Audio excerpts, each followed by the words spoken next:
Si je me suis engagé en politique, c'est pour servir la cité dans laquelle je vivais, la commune dans laquelle je vivais, Liffré.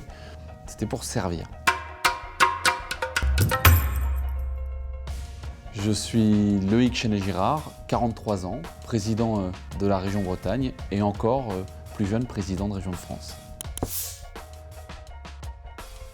Un président de région, c'est d'abord un homme qui doit incarner son territoire, un homme ou une femme qui doit incarner son territoire, avoir une vision de ce qu'on veut faire ensemble, avoir en tête les enjeux, les risques, mais aussi les opportunités du territoire. Un président de région, c'est un animateur d'équipe, parce qu'il y a une majorité, il y a une minorité, il faut animer cette équipe, il faut faire vivre le débat dans l'hémicycle régional. Et enfin, le président de région, c'est un patron de son administration. Il y a 4000 agents à la région Bretagne et il faut gérer cette administration, la faire travailler, la faire avancer sur les projets politiques que les élus ont décidés.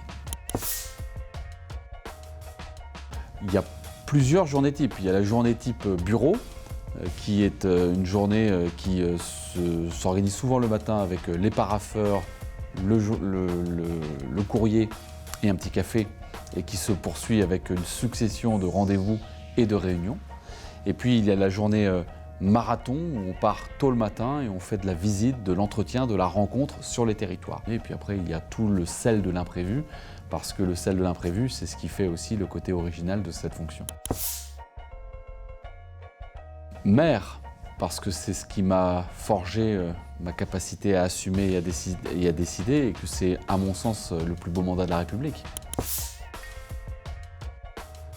En Bretagne, terre et mer sont liés, je dirais mer, parce que c'est la singularité bretonne, c'est ce qui nous différencie et c'est ce qui nous donne beaucoup d'espoir. Ce qui m'a le plus surpris en entrant en politique, c'est la volonté commune de tous de participer au projet commun. On peut s'opposer politiquement, on peut être de droite, de gauche, conservateur, progressiste ou toutes les définitions que vous voulez.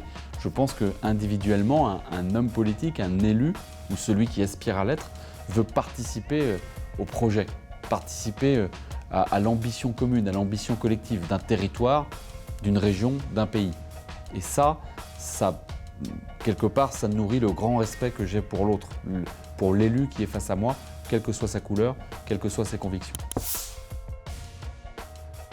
Ce qui m'agace, c'est par moments les petites phrases pour réussir à passer le mur du son. C'est certainement la schizophrénie des réseaux sociaux et c'est aussi le fait que certains pensent que nous vivons dans le monde politique comme dans les séries télévisées. Le monde politique, c'est travailler consciencieusement au projet, avoir en tête le cap que l'on veut pour le territoire qui est quelque part notre engagement profond.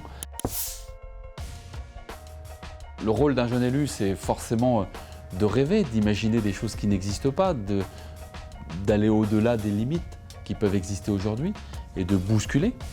Je pense que c'est ça le rôle d'un jeune élu. Par la force de la jeunesse, l'enthousiasme de la jeunesse, de bousculer les codes et les règles et par moments de s'en affranchir pour inventer de nouvelles choses. Lecture ou vidéo, lecture. Lecture parce que d'abord beaucoup de dossiers, beaucoup de rapports, beaucoup de sujets à lire. Et lecture parce que quand j'ai la chance de pouvoir prendre du temps pour lire un livre, et quelquefois m'endormir dessus, je l'avoue, ça ouvre quand même un peu l'esprit à autre chose que notre quotidien. Extérieur, définitivement extérieur. La concorde, la capacité à organiser la société, la capacité à résoudre les problèmes qui sont devant nous. Ceux qui pensent que cela peut se faire sans politique n'ont pas conscience de notre interaction et de notre interdépendance. Et donc nous avons besoin d'unir les femmes et les hommes vers un projet, vers un destin commun, vers un horizon commun. Nous avons besoin de faire vivre le débat, faire vivre la discussion permanente, la conversation qui nous permet d'opposer nos points de vue et puis de trancher, de décider. Bon, il y en a plein des moments marquants. Je pourrais parler de la dernière signature avec le Premier ministre sur ce pacte d'action publique pour la Bretagne, qui a été un combat compliqué. Je pourrais parler des engagements que nous avons sur la pêche, pendant le Brexit. Je pourrais parler aussi de choses plus intimes, lorsque, en tant que président de région, vous appelez un parent parce qu'il y a eu un accident dans un lycée, ou lorsque vous êtes maire et que vous vous retrouvez à assumer des décisions compliquées face à des citoyens qui ne vous comprennent pas forcément. Et donc tous ces moments sont importants, des moments d'enjeux qui nous dépassent pour la Bretagne, des moments intimes avec des citoyens que nous avons face à nous. De s'engager, d'être enthousiaste, d'être entrepreneur de leur territoire, entrepreneur de leur vie, de leur destin. Je pense que nous avons à faire confiance à la jeunesse, comme j'ai eu la chance, quelque part, d'avoir des plus vieux que moi à l'époque qui m'ont fait confiance. Nous devons, nous, cela à la jeunesse, et cette jeunesse, elle doit empoigner la vie, nous avons confiance en elle, et c'est à elle de préparer l'avenir.